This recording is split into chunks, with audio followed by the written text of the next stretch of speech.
Carly, we'll go ahead and start with you. Sure. So I think one of the first things that we really need to consider is student success. When we look at what the goals of education are, obviously funding is a huge component of that, but education is not a standalone entity. There are wraparound services that we need to provide our students with to make sure that they have every opportunity to be successful. And when I say wraparound services, I mean access to resources like DHS, mental health care, good housing, affordable health care as well, in addition to mental health care. When we have students that don't have the ability to access or receive those services, it has a detrimental impact to them in their school and in their educational opportunities. So if a kid is worrying about, where am I going to get my next meal, or why is my family splitting up, a multitude of issues that can really impact their success at school, that's definitely something that we as a state need to address.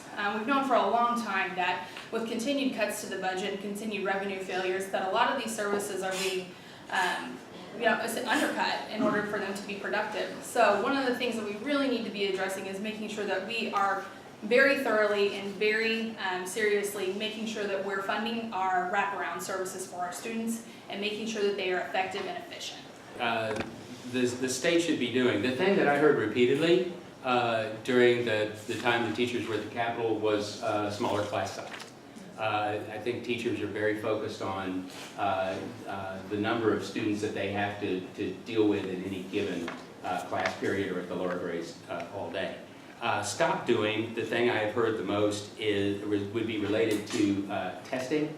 I know that testing is a specific, puts this pressure on timing and also on expense. We've tried to reduce some testing. Sometimes good ideas get misunderstood and do fail the legislature. But I think that we have to determine how we can measure rigor and success, but not have it be a burden on the schools. I think in kind of broad terms that we have a problem with understanding what we mean by educational success, and I think we tend to over-rely on standardization for that. I have a lot of friends that are teachers, and if your school goal is that every kid comes out of high school college ready, that works to the detriment of kids who may not have been college candidates, and so things like trades and crafts and shop classes and things start to fall out because we're focusing on these tests that make sure that kids are ready to go succeed in an environment that they may not have ever been had an interest in doing. We also have, to Mr. McKeeson's point, an over-reliance on these standardized tests. I mean, we get to the point where teachers are being forced to teach to a test, and we've kind of gotten away from letting our teachers, we send them to school for years to understand child behavior and development and growth, and then we tell them, well, really what we just need you to do is just make sure they can answer these questions at the end of the day. And you walk into a school during testing time, and it is the most tense. I've been in Department of Defense meetings that were more relaxed, and they're incredibly tense in the pipe, and what happens on one day in one instance determines successful failure, and I think that standardization is probably a mistake.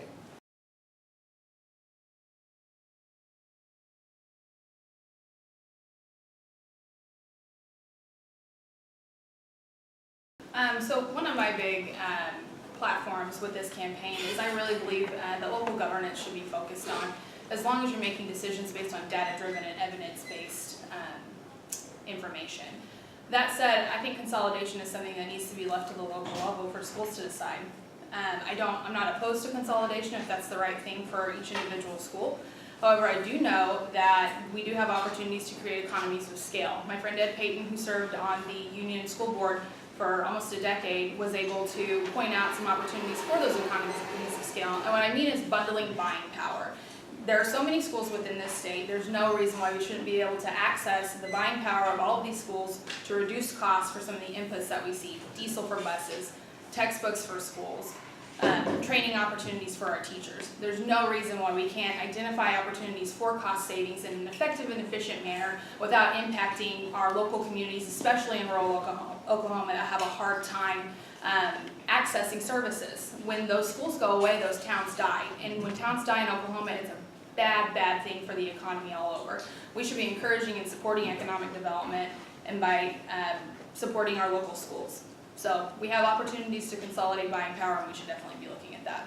A lot of people are surprised when I tell them that we run the entire prosecutorial system for the state of Oklahoma with 27 district attorneys.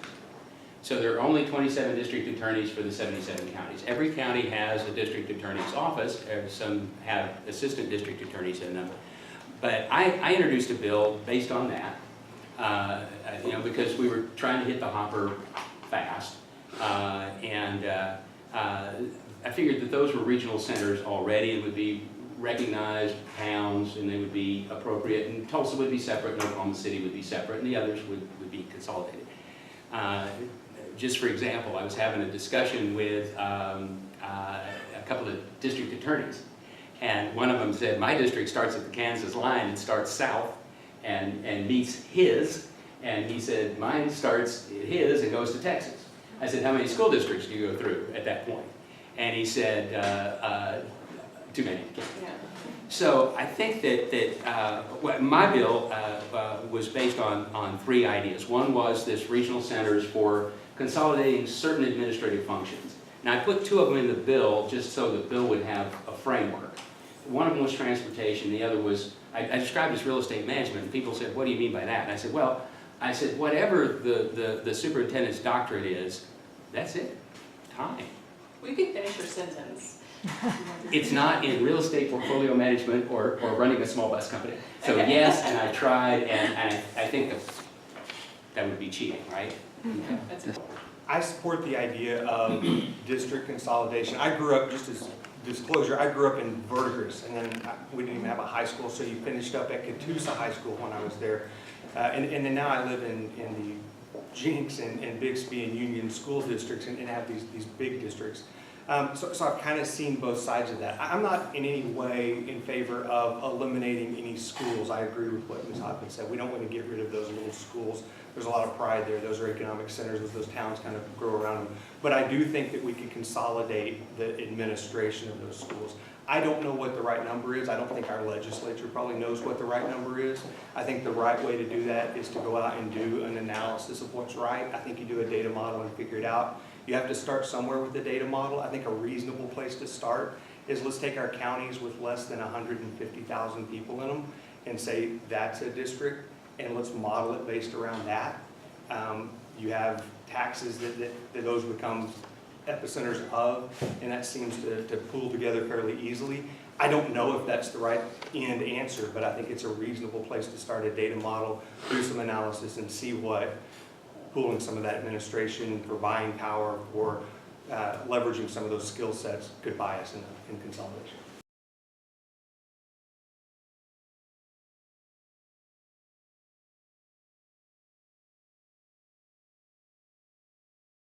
I would be against the repeal of it. I understand the concern of we need to reduce our spending. I understand the argument that there's probably enough savings in the state government that we could pull that and fund education.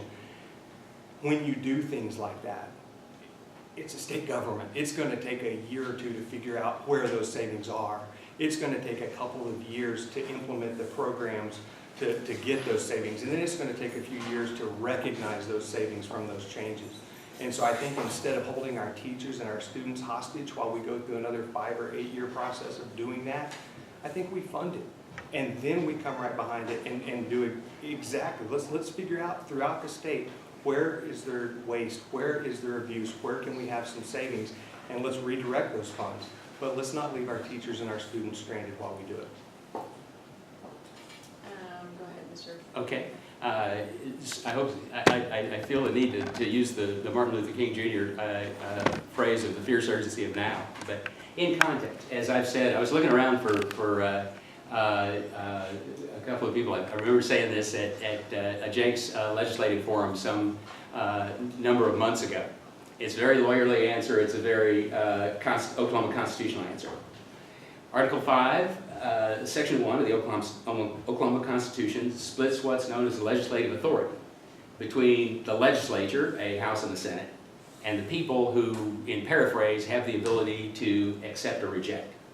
My vote is recorded in the House Journal, and that will be my official public statement. Will I work to try to get the referendum? No, I will say that every single time to whatever, reporter wants to ask it, or whatever constituent wants to ask it, or whoever wants to ask it. My position is a matter of public record, and now it's time for the people. Would you mind just clarifying what your vote was for the public It was no. Okay. I've already made a public statement in regard to the the referendum petition for the funding veto, and I've come out and have been adamantly opposed to that. Obviously, Representative McEachin is correct. There is an opportunity for the referendum to move forward, but I think it's a disingenuous effort. I think that there's not been enough research done and an identification of where the potential for waste actually is. When you have agencies that have been cut up to 40%, and you say, oh, well, I think there's waste somewhere, where is it? I mean, if we've already been cut to the bone, it doesn't make any sense. And I'll say that my private position has been the same for a long time. I had a friend who works in a public organization within the state who put me on alert to that, but she was afraid to come out and say it herself because she was afraid of retaliation from the legislature, because it has been so opposed to any new revenue. And I won't even say new revenue, I'll say restored revenue, because we've been cut so much that we're not even operating at a foundational level that we were a decade ago, considering inflation. So I'm very opposed to that. And in addition to my private stance, I've always been supportive of public education. I vote for the bonds, and I would encourage you to do some research about candidates that have also voted for bonds. Jenks had one in February of 2018. I made sure to show up and vote for that.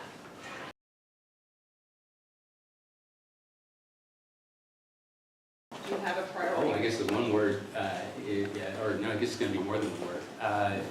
That's To maybe be- in 90 seconds. To so be supportive, be and supportive. and I hate to use the word improvement, because I think one of the things that we suffer from specifically in our schools, I mean, we're sitting in a great example of a great school district and a great school.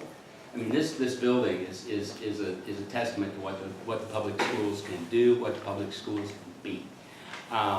So I will, so not as to get in trouble with the timer.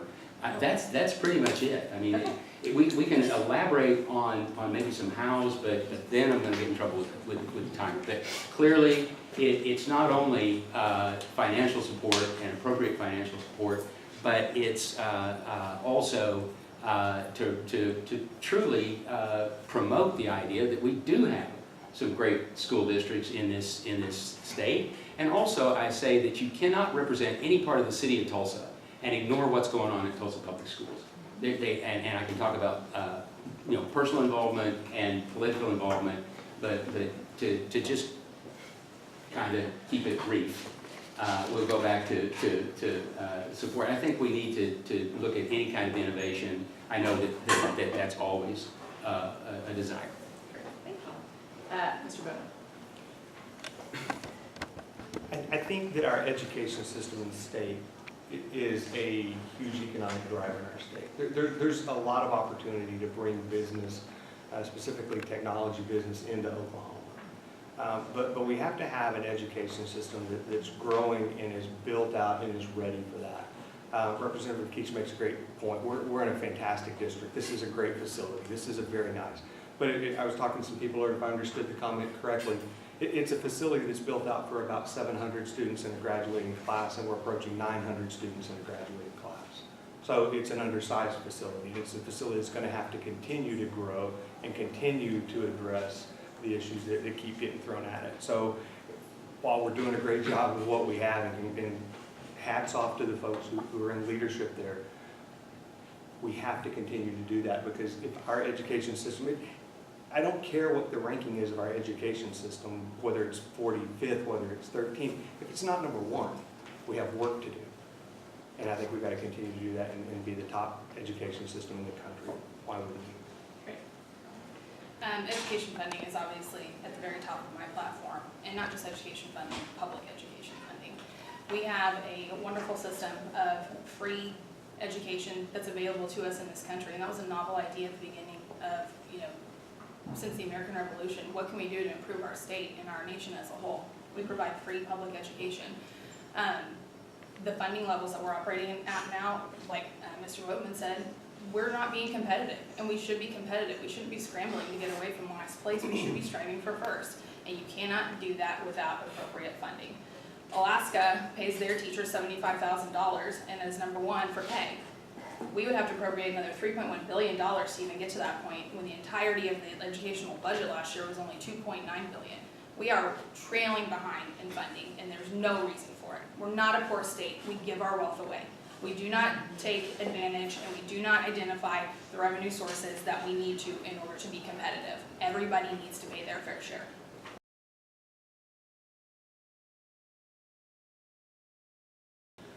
I do not support public education funds or school vouchers. I think that parents, I sent my kids to private school because it happened to work for us. The kids that I have now are going to a public school. So I've again, kind of seen both sides of the argument there. I think that those choices need to be there, but I don't think that you take money away from public education to fund those choices for people who have chosen something else. I think there are a lot of ways to help those parents. I think there's clever ways. I hate it that our vouchers are called education savings accounts, because if there was truly an education savings account that was a tax advantage, like my healthcare savings account way of helping those parents defray some of that cost, why not? But that's kind of a bad term. That's a voucher, and that's money coming out of public education. I would not be supportive of that either. Great. Representative Keating? Sure. You know, the word voucher, and actually the current scholarship would either be Opportunity Scholarship or Lindsay Nicole Henry. And I think the Lindsay Nicole Henry program is a worthy and good program in its basic idea.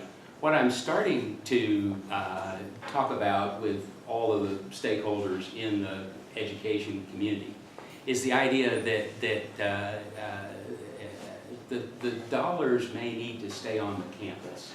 The other thing is that, and I'm not sure exactly how to restructure that, but I'll work on that over the interim.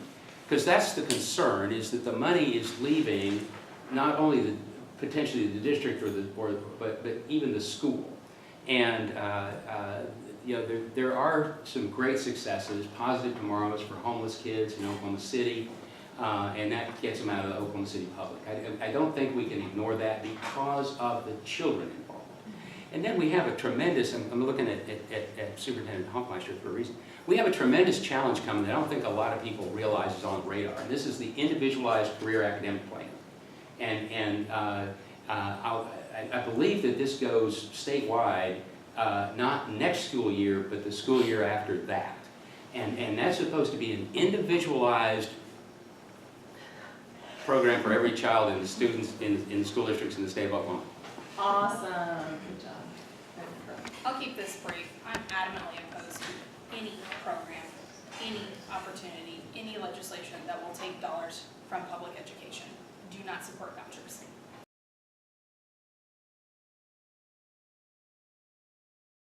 I voted in February 2018. There was a Jenks bond issue, as well as some municipal questions on the ballot. I showed up and I voted.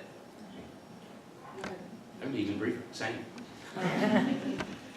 I'm in Bixby. I didn't get to vote in that. I believe my last one was November of last year.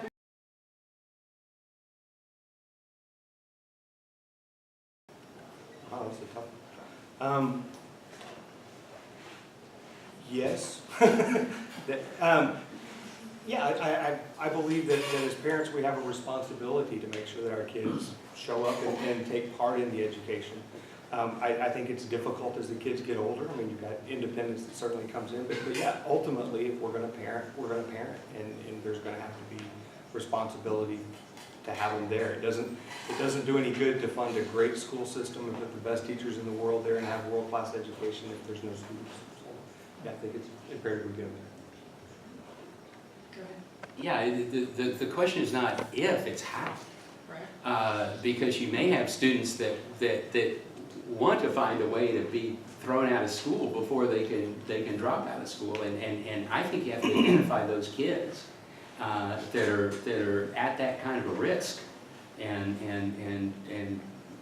that's going to be individualized to each of the kids. But you know, if you truly take somebody out of it, maybe even because they have been truant so much they deserve it, but the question is, you're going to punish the child long term, you're going to punish the family, you're going to punish the school, you're going to punish everybody. And so I want to know more about what you, I mean, just straight truancy is truancy, but Yeah, I think we have to be careful with how we deal with that. I think accountability is actually what needs to be targeted. I don't think punishment is necessarily something that, should be pushed, but there has to be accountability, not only on the parents, but also on the child, especially the older that they are.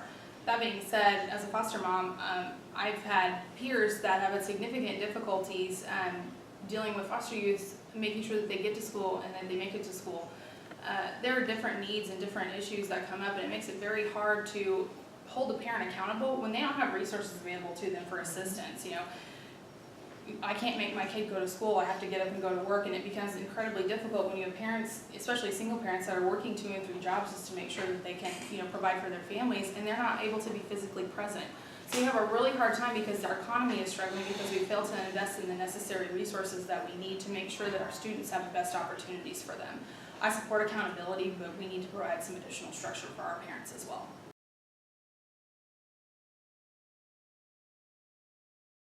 So, as a foster mother of an LGBT youth, I am adamantly opposed to public dollars being used for private and faith-based institutions. The bill that was passed and was signed into law by Governor Fallon this past legislative cycle is most likely going to be declared unconstitutional. Faith-based organizations have the ability to make decisions about who they work with, and that's a First Amendment right. That's absolutely fine. You should be able to provide resources to people as they need them. However, I'm very opposed to the use of public dollars. I think when public dollars are allocated towards any entity, they need to be held accountable to the same standards that the government would be as well. Excellent. Bowman. I can keep this short, I agree. I said I'm the same way. I heard House Bill 1140. I'm actually pleased Governor signed it. The main purpose of 1140 is not to discriminate against anybody. It's to make sure that nobody is discriminated against based upon their most fundamental beliefs. And I believe that we've seen success already in an agency that is now willing to come to Oklahoma and offer services to find families. The most important decision maker in the adoption process is the birth mother. And I believe that that's the focus of 1140 and not using public money.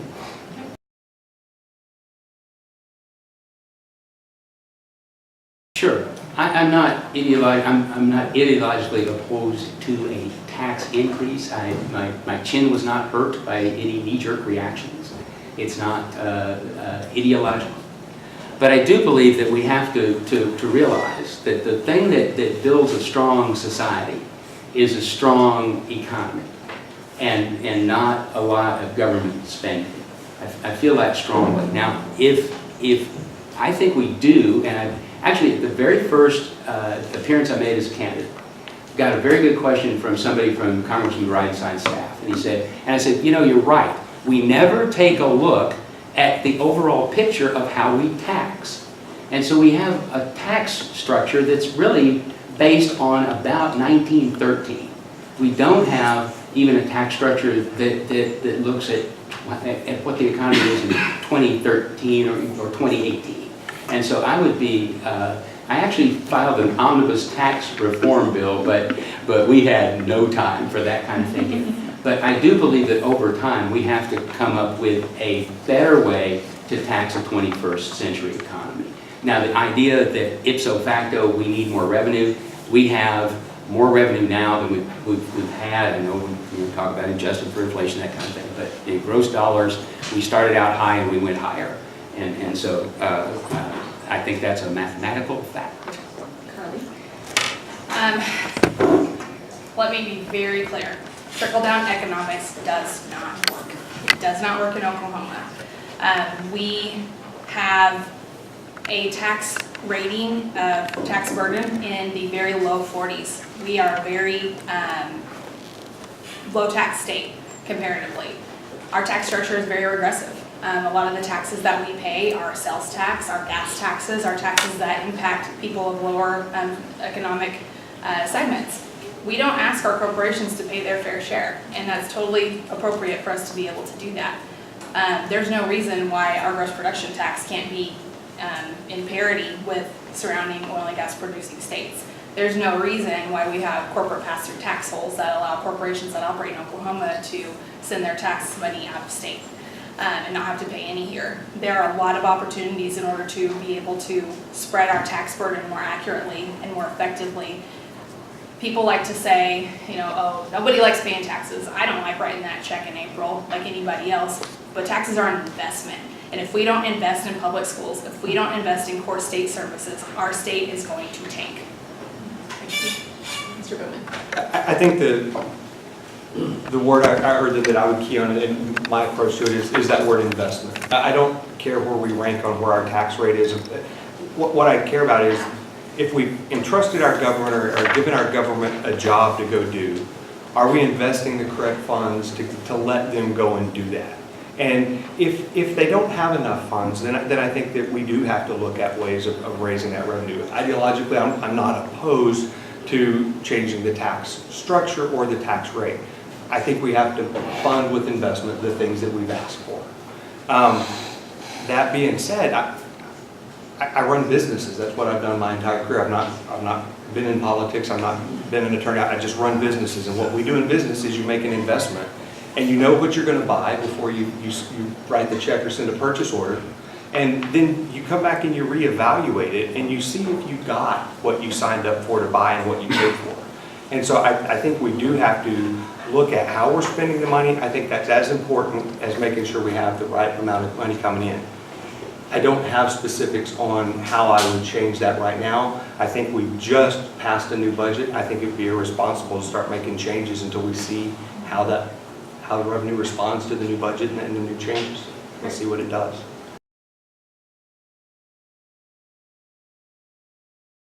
I honestly don't know. I don't have, I mean, that's not the job that I'm doing. I don't audit those books and look at where those things are spent.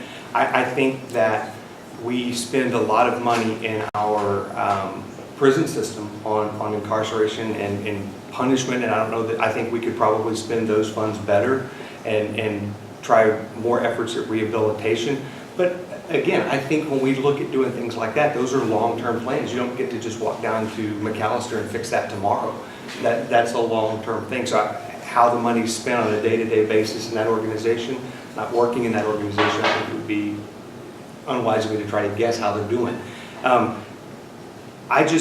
run businesses at the tens of millions to hundreds of millions range. We've got a state budget for education alone that's $2.9 million. We have a state budget, several $billions.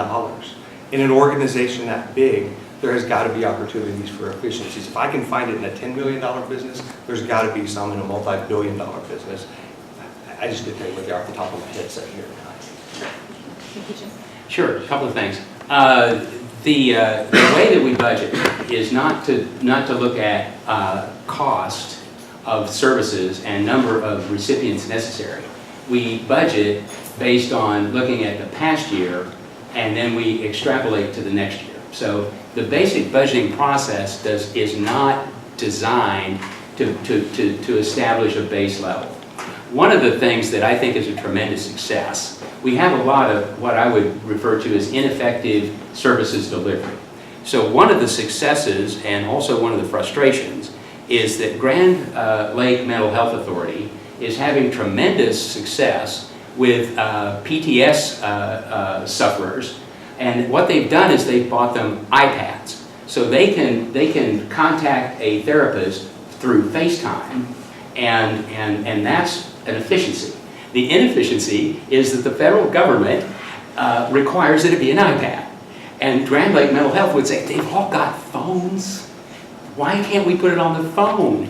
Because it's a federal regulation.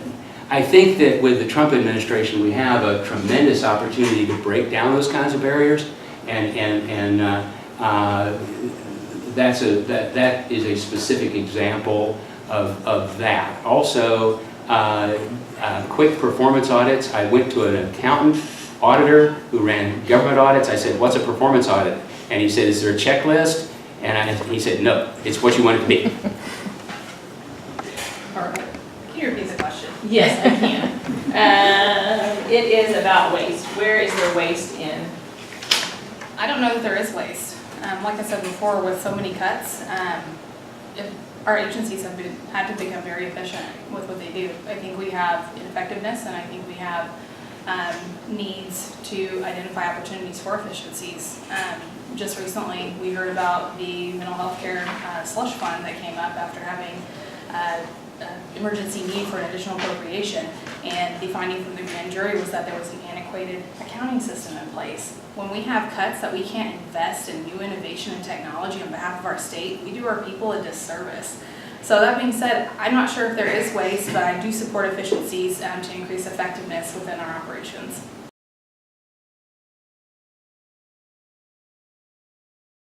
Mental health. I just described Grand Lake Mental Health. We pack a whole lot of bureaucratic structure on say, a system where really what you need is the public funding, you need Grand Lake Mental Health, and you need the patient. So early diversion, the fact that we rely basically on our incarceration system to deal with mental health.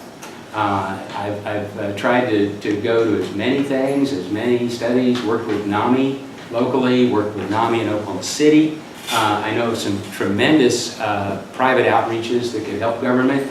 So I would say pre-booking diversion. I know we have a good program here that I learned about recently, haven't had a chance to follow up, but I would say mental health.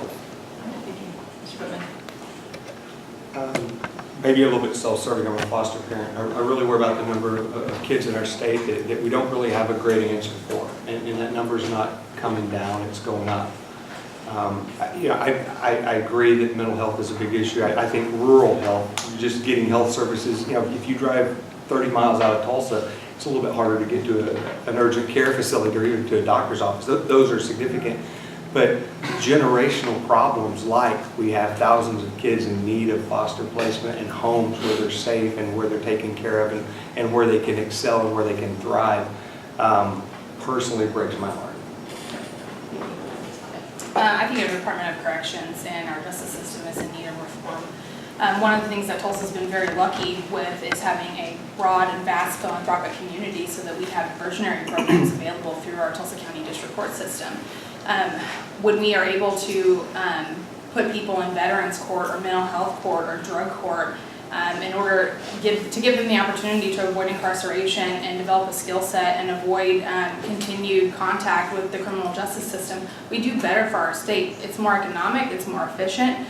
We are the #1 incarcerator of women in the nation. When you send women to prison, you break up families. If you are able to put women into programs like Women in Recovery that we have here in Oklahoma, or excuse me, in Tulsa, you have a better outcome for the family unit as a whole.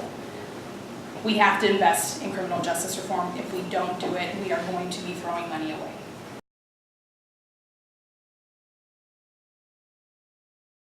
Okay, actually, technically, the fix came before the walkout. And so people would look at me and they would say, can you stop the walkout? And I said, no, pretty much everybody's coming on April the 2nd. We expected that. I think that two important things come out of the walkout. One is that we had a lot of opportunity to hear from actual classroom teachers. Again, that's where the repeated statements about class size came about. And then on an ongoing basis, that simply has to do with how the revenue, our current tax system, again, to do some numbers off the top of our heads, are $6.6 billion to start with, BOE certified in February, 7.1 total expenditure authority, and we spent it. But I'm afraid we've superheated the Oklahoma budget now, because we went to 7.1 appropriated and we went to 7.6 total expenditure authority. That is the appropriated piece. The appropriated piece is only 40%. The total education budget is actually more like $8.8 billion when you include the so-called off the top. Awesome, okay. I don't think the walkout could have been avoided because 1010XX was not enough. It didn't even bring parity to teacher pay over the last decade. And it did very little to support in-classroom funding or per pupil expenditures. The $75 million appropriation for textbooks wasn't even enough to buy one new set of curricula for a school across the state.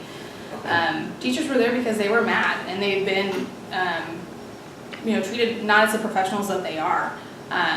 They recognize and accept the pay raise that was allocated, but they were there fighting for their students. They weren't there for themselves. They were there because we had outdated curriculum.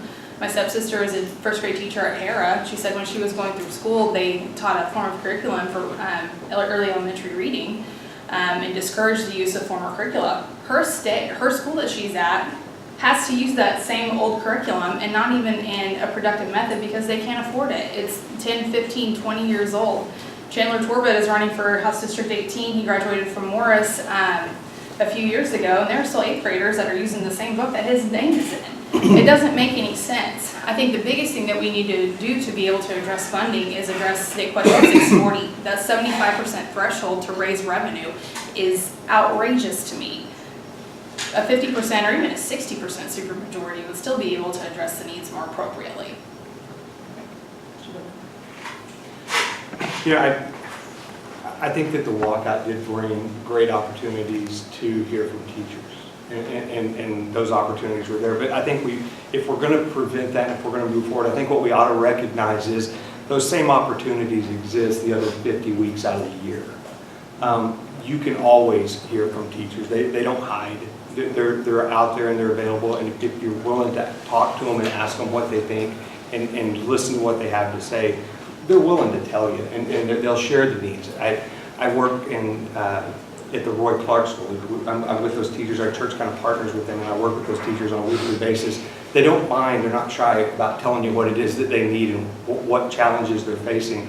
And I think we've got to listen to them, listen to the people who are doing this on a day-to-day basis, and figure out in incremental steps how to continue to support them instead of waiting till we get to a cliff where we all have to jump off. I think we need to just do this in steps as an ongoing process.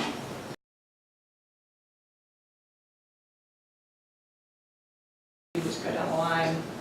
Yes, you cannot reduce class sizes if you don't hire more teachers. Right. I think we have to see how the revenue system that we have now performs. Like I said, the chief thing we have to do is well, actually I'm going to say two things. One, and I get to tell the Kratos story.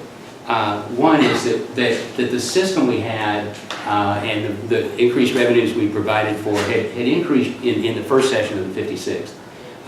It increased revenues by $331 million. Like I said, we had these high levels of money available to us, and governments are dangerous in two instances.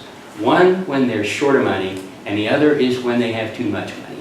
One of my colleagues, because I'm a freshman, he said, we had a year, and I think it was 2014, it's the only one that comes close to the amount of money we had to allocate for 2019, was that anybody that came in and asked, we gave it to them. So that in itself is a bit of admission of uncareful budgeting, uncareful use of the public resources. The other thing is the Kratos story. Kratos is going to be our first original equipment manufacturer in the aerospace industry. They're coming to Tinker. Tinker's a jewel. We are attracting industry. We need to worry about our Oklahoma low self-esteem problem. Yes, I would continue to support additional funding into schools, whether those are revenues, whether those are adjustments, however we do that. Again, I think we need to let the budget that we've put forth play out and see what it does. But if additional revenue is needed to do the funding, I agree. You can't reduce class sizes. You can't grow to accommodate growing, graduating classes and facilities if you don't put funding into it.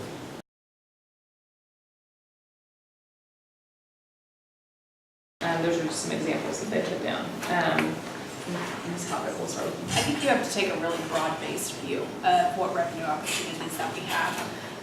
We have cut our income tax by quite a bit, and we've all been feeling it in state services, maybe not in our tax bill.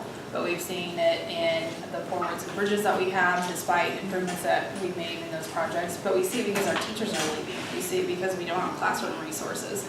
We see, you know, the impact of the lack of revenue that we have that's not appropriately allocated. I think it's important to, like I said, take a look at gross production tax. 5% is great, 7% is better.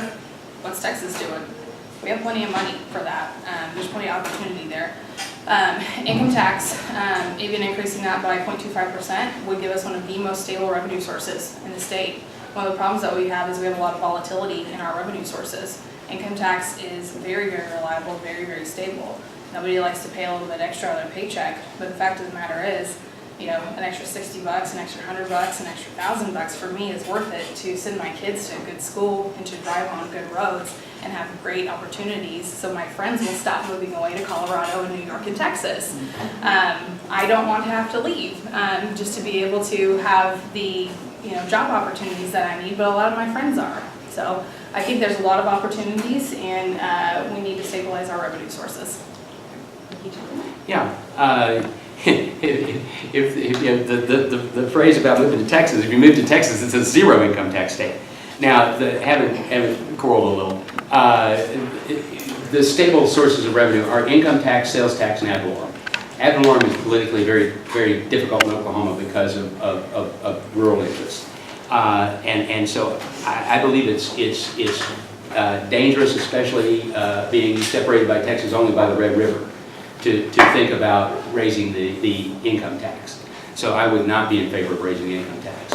I would be in favor of looking at broadening the sales tax, and especially coming up with a way that the income tax, that the sales tax collection burden could be removed from the vendor, and it would, and this has to do with some kind of a phone app, etc., online, you know, working on it. But I think it would do two things. One, it would allow an increase in the number of things that could be sales tax without concern for the small operator to have to go through the horrors of complying with the Oklahoma Tax Commission. I'm looking at my wife who knows well the horrors of tax commissions. And so gross production taxes quickly starts a three-way civil war inside of the industry. We're probably not through with what we might do with gross production tax. Assuming we have to increase taxes to get the revenues that we need, I'm also not in favor of hitting individuals on the income tax. I think that we have a lot of families that are already struggling, and I think that, you know, leaving that money in their pockets as much as we possibly can. We do have good opportunities to broaden the base. I think the gross production tax, I think there's not really any reason not to go ahead and bring that up a little bit. The hotel and motel tax was on the table.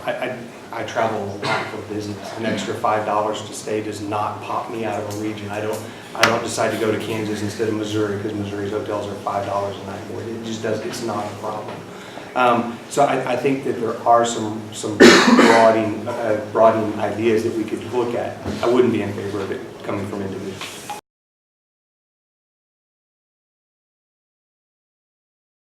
I think 75% is pretty high. I think that makes it pretty difficult. I mean, if you do the math on that, a very small contingency.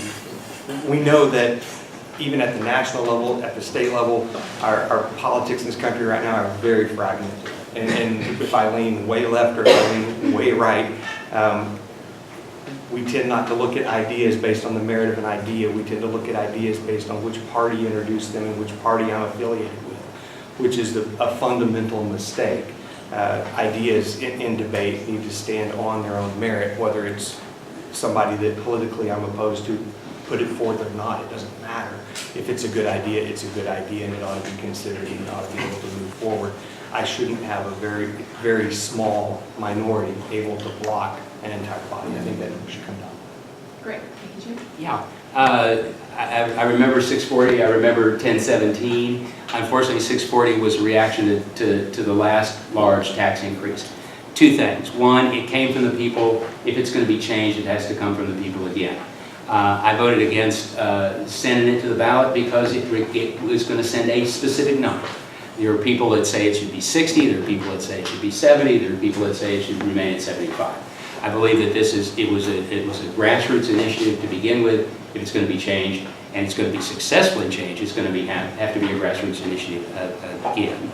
So I just, oh, and not doing, somebody mentioned 28 years, etc. Not doing education reform, what I refer to as volcanically. We can't sit on this and let it build up again for 10 more years. Now, what we do, how we approach it, is going to be a matter of specifics and really reaction in real time to whatever stresses and strains there are.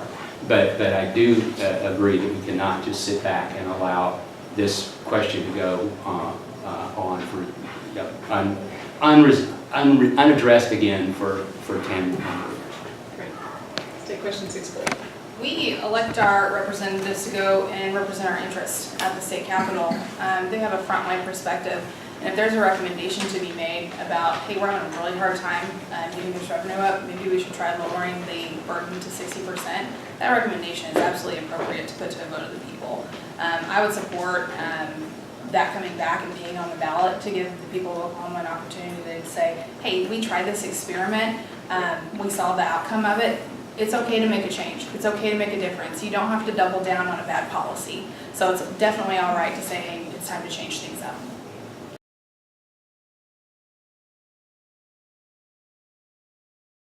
I decided to run because I got tired of the way that our state was failing to fund our state services.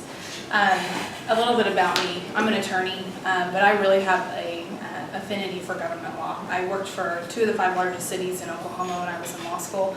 I came out and went into private practice and defended cities and counties from tort suits.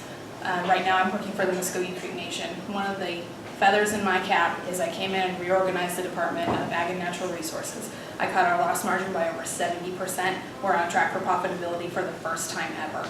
I just graduated with my Master's in Public Administration, which is specifically targeted towards government and nonprofit operations.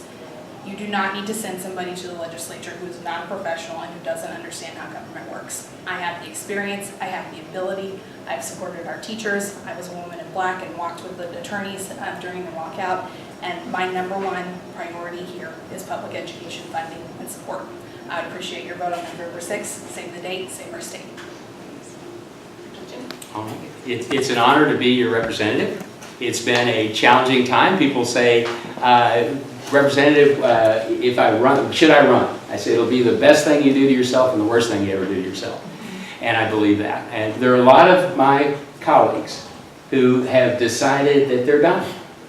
We are going to have a very, very inexperienced legislature, one way or the other, come February of 2019.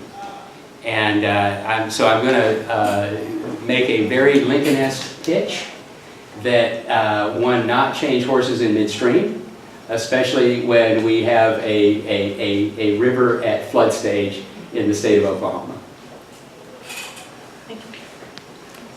I just say, first of all, thank you for coming out tonight. I know that it's a busy night. We're kind of right in the middle of the week. Thank you for taking time away from family and the things that you had to do to come here. What the 3 of us have to say, I'm the one up here that's not an attorney, so I'm a little bit different. I've just ran businesses my entire career. I have learned how to see a good deal, how to recognize a good deal, and how to build and how to grow profitability. That's what I can bring to the table, and that's what I can do. I think that's about it. Thank you very much. Thank you guys very much, and that's it.